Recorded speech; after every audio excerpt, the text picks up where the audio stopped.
Your logo is one of the most important elements of your brand. Adding a logo to our template is easy. We can simply replace the existing logo. Now, if you've changed your project colors, it's possible that it may look like the logo has disappeared, but the logo is still there. It is just hidden because the background color of my header has changed to white, and the logo color just happens to be white as well. What I can do is I can change the background color of the header by selecting the header. Just click into the header area here, and you can see that my header is selected, and then I can change the background color by going to the Styles tab, clicking on Background here, then Color. Now I can select a darker color, which will make my logo visible again. Okay, let's swap out the logo with our logo. So just click into the logo area, and we'll need to click twice because we want to click once to select the column and then another time to select the logo.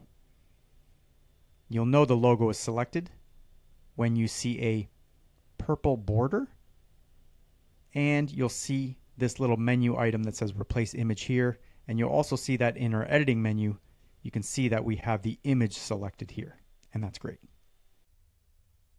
Swapping out the logo is easy. We can just click on Replace Image here, and we can click on Upload Image.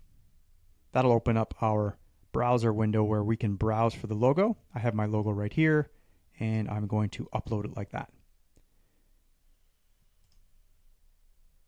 Okay, great. Now in my case, I'll need to resize the logo. It's too small.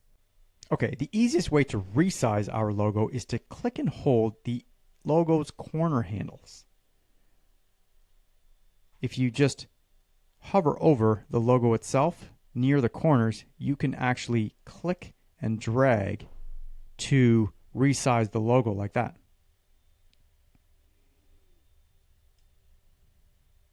Another way is to use the Size and Position tab, and here we can input our desired size of the logo in pixels. Head over to the editing menu, and with the image selected, we have the Size and Position tab right here. It's the third one. And we can go down to our width and height, and we can input a size in pixels here. I'm going to go 160 and then hit enter. That's a good size, 160 pixels wide. You can also use the up and down arrow keys on your keyboard to make precise adjustments to the width and height values. This gives you full control over the exact size of your logo. I'm going to go ahead and set it to 160 pixels wide like that. Great. Now that our logo has been added to our site, let's readjust the background color of our header.